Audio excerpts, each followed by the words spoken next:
हे बघा इथं माझ्या पाठीमागं बघू शकता या सगळ्या खोल्या आहेत. तुम्ही राहू पण शकता इथं. तर बाहेर तुम्हाला सगळे खाण्यापिण्याचे स्टॉल्स मिळतील. तर महेश काकाची आत्ता चप्पल गायब झालेली आहे. तर मी तुम्हाला ती गोशाला पण मागं जाऊन दाखवतो. नमस्कार मित्रांनो, माझ्या आणखीन एका नवीन ब्लॉगमध्ये स्वागत आहे. तर मला माहिती आहे की हा ब्लॉग आहे तो लेट येतो आहे. तर आपण आत्ता आलो आहे गोंदावल्याला, जे की आपल्या पोलीसवरून फक्त 7 किलोमीटर फक्त 60 ते 70 किलोमीटर. आणि आत्ता आपला गोंदावल्याचा तसा ब्लॉग बनवायचा काहीच प्लॅन नव्हता. आम्ही ॲक्च्युली पिंपरीला गेलो आमच्या गावाला, कारण तिथे 30 तारखेला 30 ऑगस्टला आहे तो महत्त्वाचा मोठा कार्यक्रम आहे. म्हणजेच की जे मारुतीचं मंदिर आहे तिथं पिंपरीत, तिथं कल्चर होण्याचा कार्यक्रम आहे 30 तारखेला मोठा. तर आम्ही तिथनं इथं आलो आहे गोंदावल्याला डायरेक्ट. तर तुम्हाला आत्ता हे मंदिर आहे ते सगळं दाखवणार आहे. आणि हे तुम्ही मागं बघू शकाल. तर मागं इथे भरपूर मोठा पार्किंगचा स्पेस आहे. आणि जिथून आपण आत आलो ते गेट नंबर 1 होतं. आणि हा असा सगळा परिसर आहे, तुम्ही हा बघू शकताय. हा परिसर आहे आणि आज गर्दी वगैरे काहीच नाही आहे. तर आपण चला जाऊया आणि तुम्हाला आता दाखवूया सगळं. तुम्ही इथं नेहमी बघाल तर इथं तुम्हाला गर्दी बघायला मिळेल, इथं रांग वगैरे रांग बघायला मिळेल. आणि इथून आता इथे तुम्हाला जे काय म्हणतात प्रसाद आहे तो आत बघायला मिळेल. आणि गोंदावल्याचं वैशिष्ट्य म्हणजे इथं आहे ते महाप्रसाद असतो सकाळी आणि संध्याकाळी. आणि इथं तुम्हाला महाप्रसाद झाले की इथं हात धुण्याची वगैरे सोय ठेवलेली आहे. आणि ते तुम्हाला समोर दिसते ते मंदिर आहे. हा सगळा मंदिराचा प्रवेश आहे. हे बघा,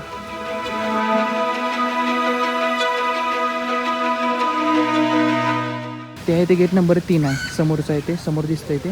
थोडंसं झूम करून दाखवतो. हे बघा, ते आहे ते गेट नंबर 3 आहे.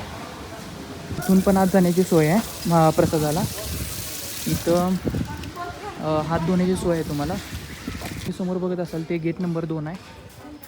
हे मी मगाशी म्हटल्याप्रमाणे तुम्हाला गेट नंबर म्हणजे आपल्या मंदिराच्या बाहेर गेला परिसरात तर तुम्हाला हे सगळे हार वगैरे बघायला मिळतील. हा सगळा इथं रस्ता आहे आणि इथं तुम्हाला समोर सगळे हार बघायला मिळतील. अरे तर महेश काका पण आपला आलेला आहे इथं. अरे वा, ब्लॉगिंग सुरू आहे. चला ब्लॉगिंग, हां ब्लॉगिंगच सुरू आहे. तर आपल्याला इथं फॅमिली भेटलेली आहे. आलीत फायनली सगळी. आत्या पण आलेली आहे. आत्या ब्लॉग सुरू आहे, व्हिडिओ. चला. आणि तुम्ही आहे ते या मंदिराच्या बाहेर बघितलं तर बाहेर तुम्हाला सगळे खाण्यापिण्याचे स्टॉल्स मिळतील. जे तुम्हाला पाहिजे म्हणजे सामान वगैरे पाहिजे असेल, माळा पुस्तकं वगैरे पाहिजे असतील, ग्रंथ पाहिजे असतील, महाराजांचे फोटो पाहिजे असतील, ते तुम्हाला इथून बाहेर गेले की सगळं बघायला मिळेल. तसं आत्ता यायचं इथं काहीच प्लॅन नव्हता. माईक वगैरे पण नाही आणलेला आहे मी. थोडंसं आवाज वगैरे कमी आला तर समजून घ्या तेवढं. हे बघा इथं पिण्याची पाण्याची सोय पण अशी ठेवलेली आहे. तुम्हाला पाणी ते तुम्ही पिऊ शकताय. तर तुम्ही बघाल तर भक्त निवास आहे. इथं भरपूर खोल्या आहेत अशावरती. तुम्ही इथं राहण्याचं विचार करत असेल तर इथं राहू पण शकता. हे बघा इथं माझ्या पाठीमागं बघू शकता या सगळ्या खोल्या आहेत. तुम्ही राहू पण शकता इथं. जेव्हा उत्सव वगैरे असतो इथं तेव्हा भरपूर लोक इथं राहायला येतात. त्यामुळे इथं अडचण तुम्हाला आहे. जरी तुम्ही लांब येणार असाल तरी इथं रूम घेऊन राहू शकता. इकडं खाली बघाल ते टॉयलेट आहे. गोशाळा पण इथं भरपूर मोठी आहे गोशाळा. आणि इथं पण तुम्ही बघू शकता की इथं रूम्स आहेत सगळ्या. आणि ते समोर बघता ते मेन मंदिर आहे. तर आपण तिथं आता जाणार आहे. काय झालं तर आपण त्या आता मेन मंदिरात जाणार आहे. आत्ता जवळजवळ 5:30-6 होत आहेत. आणि परिसर बघाल तर खूप मोठा परिसर आहे, भव्य परिसर आहे. आणि इथं स्वच्छतेची पण वगैरे काळजी सगळी घेतलेली आहे. आणि अचानकच आम्हाला फॅमिली भेटली. आम्हाला म्हणजे एक्सपेक्ट पण नव्हतं की भेटेल म्हणून. पण सगळी इथं आपल्याला भेटलेली आहे. पिंपरीतनंच आम्ही निघालो आहे. आणि पिंपरीत निघाल्यावर आम्हाला वाटलं की आमचीच फक्त फॅमिली आहे, पण महेश काका त्यांची पण फॅमिली आली आहे सगळी. महेश काका काय म्हणशील? एक नंबर, खूप छान वाटतंय गोंदावल्यामध्ये आल्यावर. चांगलं वाटतंय ना? हो, आणि सगळेजण भेटल्यामुळे आधी अचानक आनंद झाली द्विगुणित झाला. अचानकच आणि आपल्या आत्ता भेट. आणि आता अचानक भेट घडली. तसं काय महाराजांनी आम्हाला सगळ्यांनी बोलवूनच घेतले. थँक्यू. हे बघा हे तुम्हाला समोर मंदिर दिसत असेल. आणि इथं आहे ते चप्पल तुम्हाला ठेवण्याची सोय आहे. आता आपण चप्पल ठेवूया आणि सरळ आता आत जाऊ.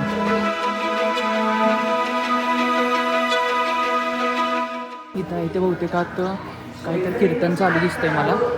इथं आत कीर्तन चालू आहे.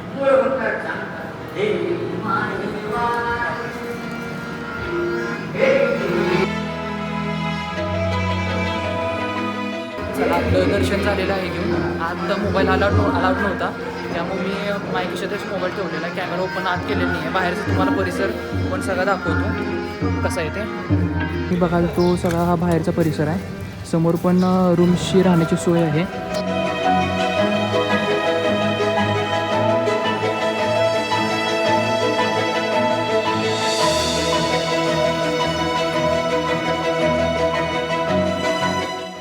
तीर्थ आहे इथे.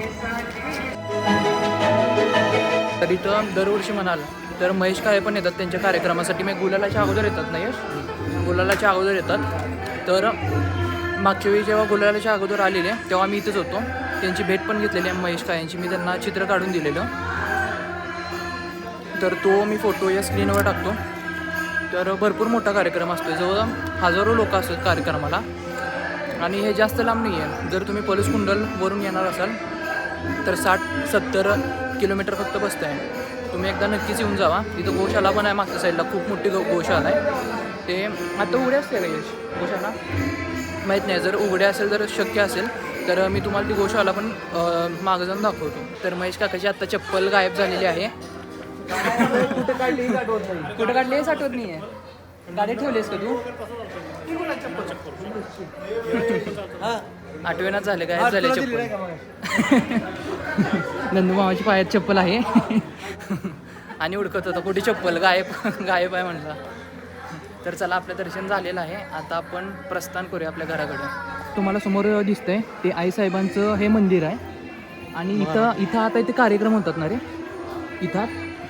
तर इथं तुम्ही बघू शकता की ब्रह्मानंद मंडप. इथंच महेश काळेंचा कार्यक्रम झाला ना.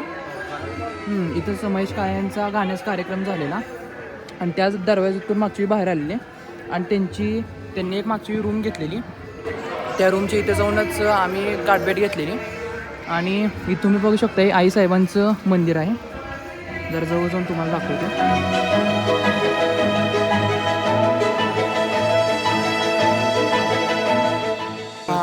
प्रसाद वगैरे होय. आणि मागच्या वेळी जेव्हा मी उत्सवाची वेळ आलो तेव्हा रात्रभर इथं हेच सुरू असतंय. सगळी म्हणजे तयारी सुरू असते या मंदिराची. स्वच्छता म्हणा आणि डेकोरेशन म्हणा हे रात्रभर सुरू असते या मंदिराचं. उत्सवाच्या वेळी जर तुम्ही इथं याल तेव्हा, तर उत्सवाच्या वेळी नक्की एकदा या, तुम्हाला शक्य असेल तर.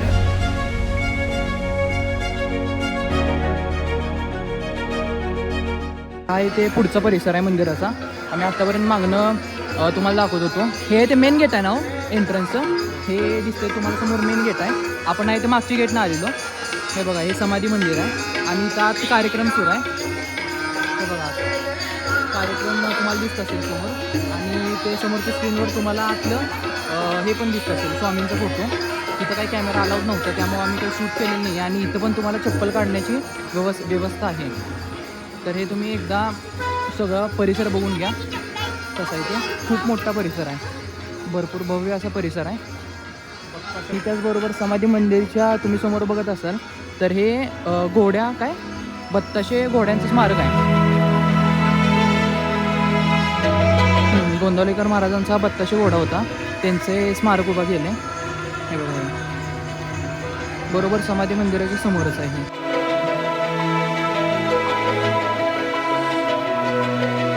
तो भक्त निवास आहे पूर्ण.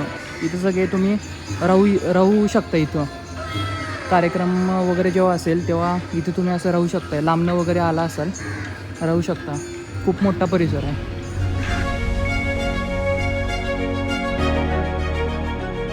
आत्ता आम्ही आहे ते मागं जाणार आहे. जिथं गोशाळा आहे ते तुम्हाला दाखवणार आहे. भरपूर मोठी गोशाळा आहे, तर तीच तुम्हाला आत्ता दाखवणार आहे बॅक साईडला जाऊन. तर चला, आपण तिकडेच निघालो आहे बॅक साईडला. आपण दुसऱ्यांदा किती वेळांदा निघालो आहे आत्ता? आपलं 6 महिन्यापूर्वी आलो, पण गोशाळेत काय मागं गेलेलो नव्हतो. आत्ता तेच तुम्हाला मागं जाऊन दाखवणार आहे गोशाळा पाठीमागं. हे बघा, हे सगळ्या तुम्हाला दिसत आहेत त्या रूम्स आहेत मागं बॅक साईडला.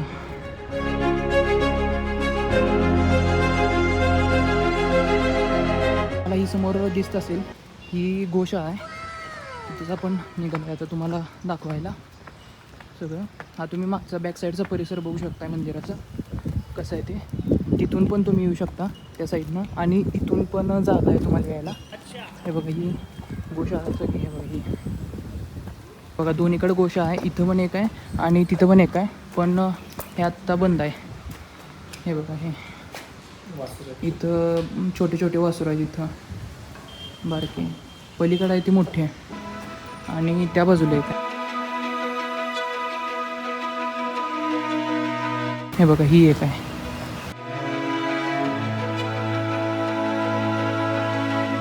तिथं त्या साईडला एक आहे, पण आत्ता बंद आहे. आत काय पण जाऊ शकत नाही आहे. इथनं तर काय मागच्या दरवाज्यात दिसत नाही आहे, पलीकडनं दिसतंय का आपण बघूया. मागच्या दरवाज्यातनंच बघितलं पाहिजे, पुढनं काही दिसणार नाही आहे वाटतंय. मागच्या दरवाज्यातनंच बघूया किती दिसतंय ते. हे बघा ही सगळी गोशाळा आहे आत, तुम्हाला दिसते ती खूप मोठी आहे अशी. सकाळी उघडी असते, सकाळी तुम्ही येऊ शकता इथं. नावं पण दिलेत प्रत्येक गायला. उमा, गोदावरी, गीता, राणी, लाला, कांचन असे नावं पण दिलेत वेगवेगळी गायींना. कपिला, जान्हवी, शरयू, गायत्री. इथे एक आहे तो महाप्रसादाचा मोठा हॉल आहे, जिथं महाप्रसादाला लोक बसतात, हजारो लोक बसतात दर दिवशी. तर पण ते आता संध्याकाळ असल्यामुळे बंद आहे. कधी आता उघडते माहीत नाही आहे तेवढं आमच्याकडं, आणि आता वेळ पण नाही आहे, गडबडीत आलो आहे. आणि हा ब्लॉग तसा गडबडीतच थोडासा शूट करायला लागलो आहे पटपट. जे उघडं आहे ते तुम्हाला ते सगळं दाखवतो आहे, मंदिर आणि त्या परिसर वगैरे तुम्हाला सगळं दाखवायला लागलो आहे. थोडीशी घाई असल्यामुळं. आणि आम्ही असं ऑड टायमिंगला पण आलो आहे, प्रॉपर सकाळी किंवा प्रॉपर संध्याकाळी आलो असतो तर हे तुम्हाला सगळं उघडं दिसलं असतं आणि प्रॉपर शूट पण झालं असतं. आणि हे तुम्हाला दिसतं ते ब्रह्मानंद मंडप आहे. इथं कार्यक्रम होतात सगळे. मी मागाशी तुम्हाला सांगितले की महेश काळेंचा वगैरे कार्यक्रम इथंच झालेला, तर ते सगळे कार्यक्रम इथं होतात.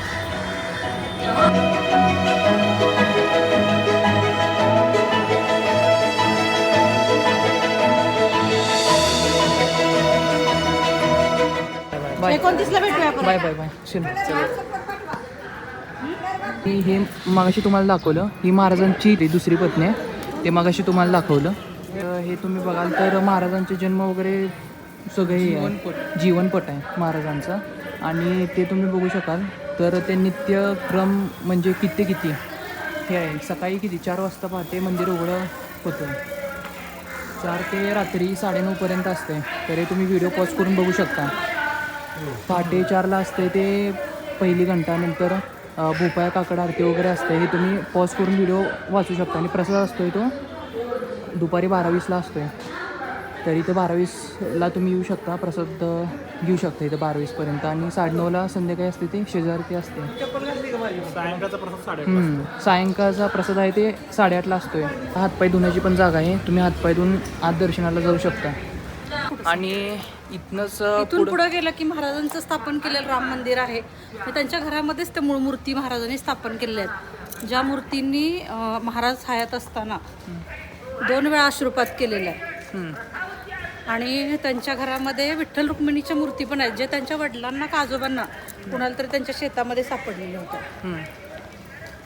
त्यांचा वाडा आहे, त्यांच्या लहानपणीच्या वस्तू वापरलेल्या, त्यांचं काय पत्रिका वगैरे सगळं तिथं ठेवलेलं आहे. त्याचं टायमिंग मला वाटतं सकाळी आणि संध्याकाळी 4 ते 8 वगैरे असं काहीतरी आहे.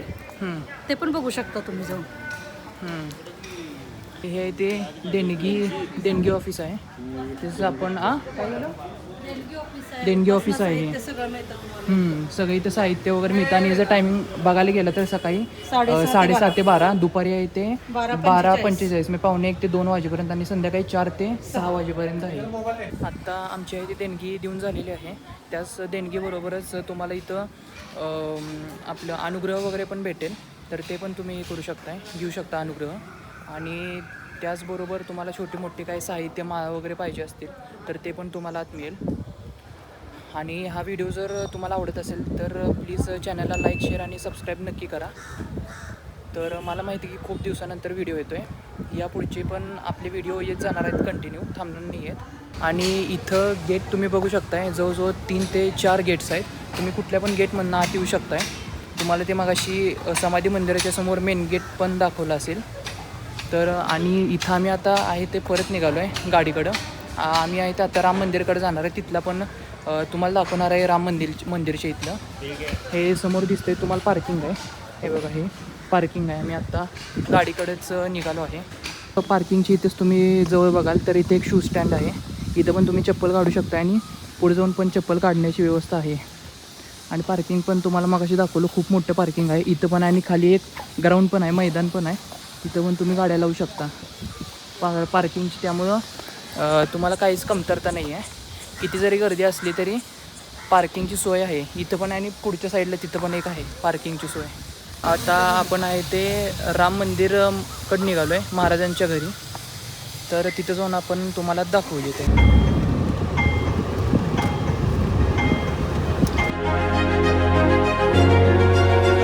मंदिराच्या बाहेर आले की तुम्हाला हे सगळं स्टॉल्स भेटतील खाण्यापिण्याचे आणि खरेदी करायचे. सगळंच तुम्हाला इथं बाहेर भेटून जाईल मंदिराच्या बाहेर.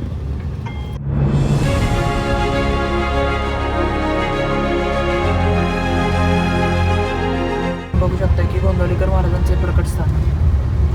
हे तुम्ही प्रकट स्थान बघू शकताय. 12 वर्षानंतर जेव्हा तपस्या करून आले महाराज तेव्हा इथंच काय झालं आहे, इथंच पहिल्यांदा आले. ते मी आतनं थोडंसं दाखवतो तुम्हाला.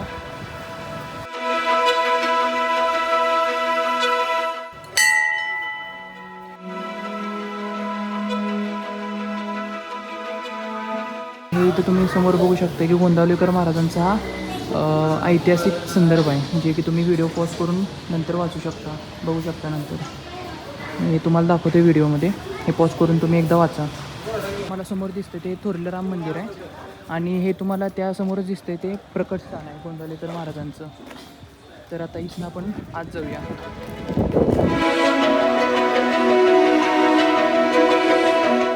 आपण आता आत निघालो आहे. हे महाराजांचा वाडाच आहे. हा महाराजांचा वाडाच आहे सगळा. तुम्ही बघू शकता की गोंदवलेकर महाराजांचा मूळ फोटो आहे. इथं बसून महाराज प्रवचन करायचे. इथं बसून महाराज आहे ते प्रवचन करायचे.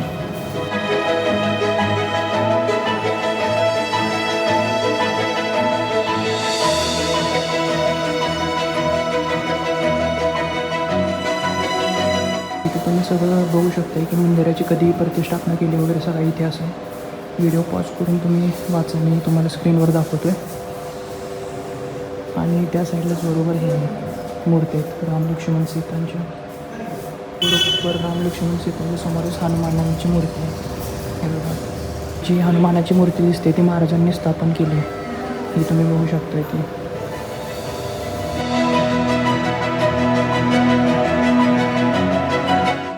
ही तुम्हाला समोर दिसते ते आई साहेबांचं शेषघर आहे.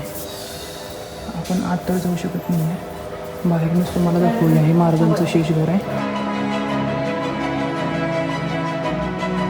मी आता इथे मोठ्याने बोलू शकत नव्हतो कारण लोक ध्यानस्थ बसलेली, ध्यानाला बसलेली जप करत, त्यामुळे मोठं बोलू शकत नव्हतं, मोठ्याने बोलू शकत नव्हतं. हे तुम्हाला हा तुम्हाला समोर दिसतोय तो महाराजांचा पूर्ण वाडा आहे. आणि समोर घोडा पण एक दिसतोय. घोडा म्हणजे ते स्टॅच्यू म्हणजे महाराजांचा बत्ताशा घोडा म्हणायचं त्याला. महाराजांचा बत्ताशा घोडा म्हणायचा. त्याचा तो स्टॅच्यू आहे. त्याचा स्टॅच्यू केला आहे.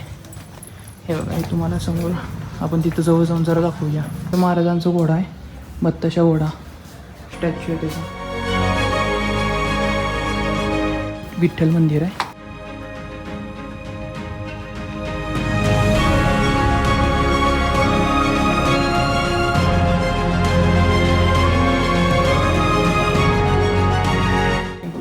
त्या विठ्ठलाची मूर्ती असं म्हणतात महाराजांच्या आजोबांना सापडले त्या रानात ना.